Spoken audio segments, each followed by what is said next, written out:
আসসালামু আলাইকুম। আমি আয়েশা নওয়াজ চলে এসেছি আজকে আরেকটি নতুন ভিডিও নিয়ে।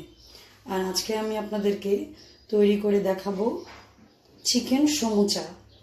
সামনে রমজান মাস চলে এসেছে, তো অনেকেই ফ্রিজে ফ্রোজেন করে সমুচা, সিঙ্গারা, রোল রেখে দিয়েছে। তাই আমি ভাবলাম আমিও কিছু সমুচা, রোল সংরক্ষণ করে রেখে দিই। তারই একটি ভিডিও আজকে আমি আপনাদেরকে শেয়ার করছি। চলুন সমুচা বানাতে কি কি লাগবে আমি আপনাদেরকে উপকরণ দেখিয়ে দিচ্ছি। আমার লাগবে ময়দা।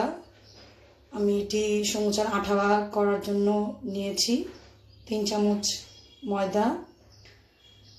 চিকেনের এই পুরটি আমার চ্যানেলে আমি তৈরি করে আপনাদেরকে এর আগেও দেখিয়েছিলাম। আর অবশ্যই আমি আপনাদের সুবিধার জন্য আমার ডেসক্রিপশন বক্সে এটির পুরের রান্নাটি দিয়ে দিব। আর 1 কাপ পানি। আর আমি আগে থেকেই সমুচার এই রুটিটি দেখিয়েছিলাম। আমার এই সমুচার রুটি বানানোর, পাতলা রুটি বানানোর এই রেসিপিটাও আমার চ্যানেলেই আপনারা পেয়ে যাবেন। তারপরেও আপনাদের সুবিধার জন্য আমি ডেসক্রিপশন বক্সে দিয়ে দিব। তাহলে চলুন আমি দেখিয়ে দিচ্ছি। আর আমার এই সমুচাগুলো এরকম হবে। চলুন আমি আপনাদেরকে সমুচা বানিয়ে দেখিয়ে দিচ্ছি। প্রথমে আমি এই ময়দার মিশ্রণটি রেডি করে নিব অল্প কিছু পানি দিয়ে। চলুন আগে আটাটা বানিয়ে নিই। অনেকেরই ধারণা সমুচা বানাতে অনেক কষ্ট, সমুচার রুটিটা অনেক কষ্ট হয়ে যায়। তো আজকে আমি খুব সহজেই আপনাদেরকে তৈরি করে দেখাবো চিকেন সমুচা। আশা করি এরপর থেকে আপনাদের আর কোনো ভয় লাগবে না সমুচা বানাতে। আর আমার এই সমুচাটা অবশ্যই বাইরের সমুচার চেয়ে স্বাস্থ্যসম্মত, যেহেতু ঘরে তৈরি। তাহলে চলুন দেখিয়ে দিচ্ছি। আমার আটাটা তৈরি হয়ে গেছে, দেখেছেন? ঠিক এরকম পাতলা হবে। আটাটা যদি এরকম না হয় তাহলে ভালো হবে না, হয়তো বা লাগবে কিন্তু পরে খুলে যেতে পারে। তাহলে চলুন আপনাদেরকে আমি সমুচা তৈরি করে দেখিয়ে দিচ্ছি। খুব ভালো করে লক্ষ্য করবেন।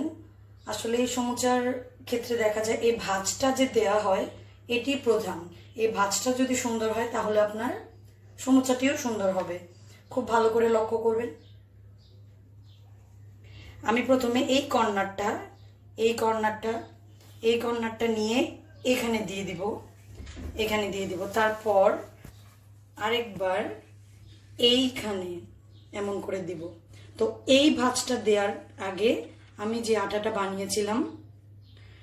বানিয়েছিলাম সেটা একটু এখানে দিয়ে নিব। সেক্ষেত্রে এটা খুলে যাবে না। খুব ভালো করে লক্ষ্য করবেন। এটা একটু আপনার হাত দিয়ে চাপ দিয়ে নেবেন। দেখুন অলরেডি সুন্দর একটা ভাঁজ শেপ চলে এসেছে। এখন আমি যে চিকেনের পুরটা রেখেছিলাম সেটি দিয়ে দিচ্ছি।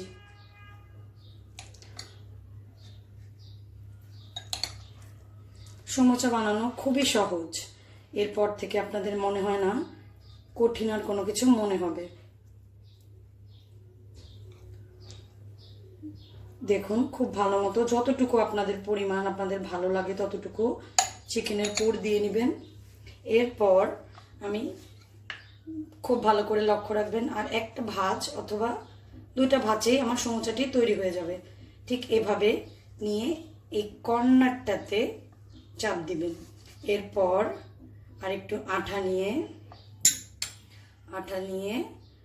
ভালো করে আঠা এখানে লাগিয়ে দিয়ে দিলেই আপনাদের সমুচা তৈরি। দেখুন আলহামদুলিল্লাহ, মাশাআল্লাহ, কি সুন্দর সমুচার শেপ চলে এসেছে। দেখেছেন? আমি আপনাদের সুবিধার জন্য আরেকটি করে দেখিয়ে দিচ্ছি। চলুন আরেকটা তৈরি করে দেখিয়ে দিচ্ছি। ভালো করে লক্ষ্য করবেন। ঠিক আগের মতোই আমি তৈরি করছি। এভাবে একটা এই কর্নারে ভাঁজটা দেওয়ার আগে আপনারা একটু আটা দিয়ে নেবেন। দেখুন, আটাটা দেওয়ার পর সুন্দর লেগে গেছে, সুন্দর লেগে যাবে। দেখুন, তারপর আপনারা চিকেনের পুরটা দিয়ে দিবেন যতটুকু আপনাদের পরিমাণ ভালো লাগে। আপনারা চাইলে এটা বিফ দিয়েও তৈরি করতে পারেন, কেউ প্রন দিয়েও তৈরি করতে পারেন। আমি চিকেন দিয়ে তৈরি করেছি কারণ আমার বাসার সবাই চিকেনটাই বেশি পছন্দ করে। তারপর তৈরি করে নিই। দেখুন সুন্দর, আলহামদুলিল্লাহ আমি সমুচা তৈরি করে ফেলেছি। আশা করি আজকে আপনাদের আমার ভিডিওটি ভালো লাগবে। সামনে আবার নতুন কোনো ভিডিও নিয়ে আমি আপনাদের সামনে হাজির হব। আর এই সমুচাগুলো আপনারা চাইলে 1 থেকে 2 মাস ফ্রিজে ফ্রোজেন করে রেখে দিতে পারেন। যখন প্রয়োজন হবে মেহমান আসলে অথবা রমজান মাসে বের করে ভেজে খেতে পারেন। আজকের জন্য আমি এখানেই বিদায় নিচ্ছি। আল্লাহ হাফেজ, ভালো থাকবেন, সুস্থ থাকবেন। আমার চ্যানেলে আল্লাহ হাফেজ। দেখুন আমাদের সমুচা তৈরি হয়ে গেছে। এখন আমি একটি সমুচা আপনাদেরকে ভেঙে দেখাবো কতটা ক্রিস্পি হয়েছে।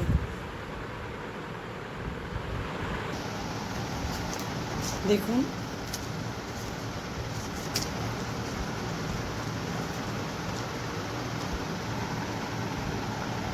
কতটা